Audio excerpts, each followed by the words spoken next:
Ka perthai berok kawai ka jingrakhe manlaus namya ka santarik ujeliu kum ka sngi ban penek pensa ya ka mariang bat iki saudong saukun jongka kumta ka bor penya district jong ka West Giant Hills ru kalarakhe ya ka nikasngi halor ka phang beat plastic pollution Khanang ban penduna ya ke jingmi tram ke office UDC ka penenkam da ka bus ban kit ye ki sahab ban nong tre sarkar ban let sha ka jingalang ka balalong ha bishop's house lombi isentu mi mintru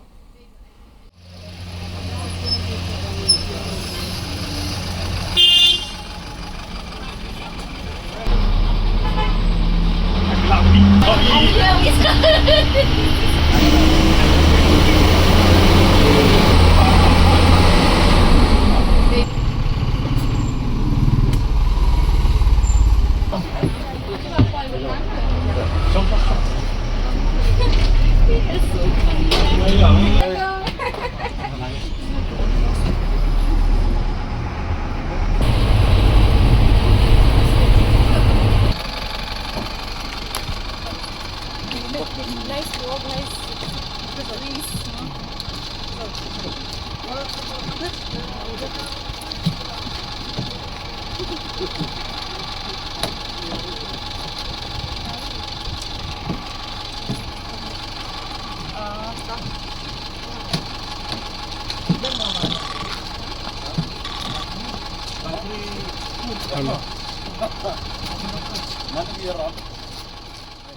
Ya ka jingalang la penya da US Panbu Assistant Commissioner West Giant Hills ha ka jingdan lang u kongsan u Deputy Commissioner ka West Giant Hills District u BS Soalia IAS u FB Basan MCS u MA Chalam u WK Kharbuli ki khana school kinohikai bat kiwei u Deputy Commissioner u BS Soalia ha ka jingkran ulaong ka jingri jing sumaria ka mariang badia ka saudong saukun jongka kamdei satya ka kam shisni ne ka kam shisin hisnam henry ka de ka kam ka badai ban peteng baro shisnam.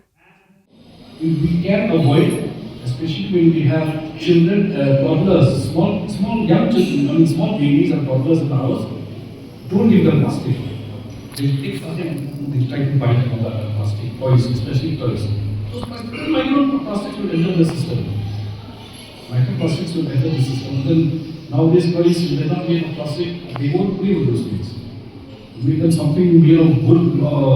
Something they will not touch them. Record, Peppa Pig, those things. They won't come in wood. They'll come in plastic only.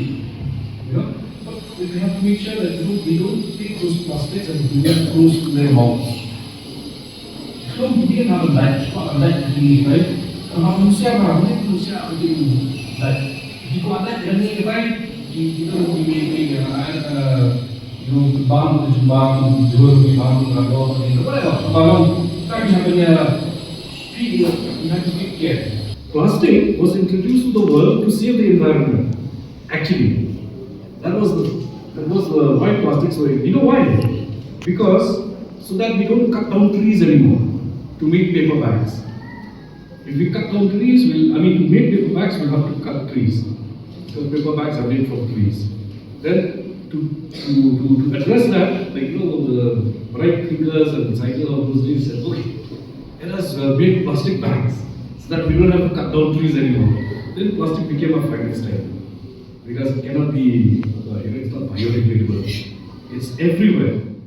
Kiwei de kibala ai jingkran kilong UMA Chalam MCS u Dr. H.H. Moorman kakong penbet pasa NIC bat kiwei kibala penken mau ba ka plastik kadai shisha ka weni kidaw kibakong san ka ba penjabo ya kamariang bat ya ka saudong sakun jongka bat kadai ru ka bam juput satya bat ladathang ya ka penmi ya ka leerbi ka babu jingma ya ka kot ka khya hadian ka jingalang la samser not sya kitanat rekam sarkar bat pisnong kibala shimbenta ha ki program bapher jong ka World Environment Day.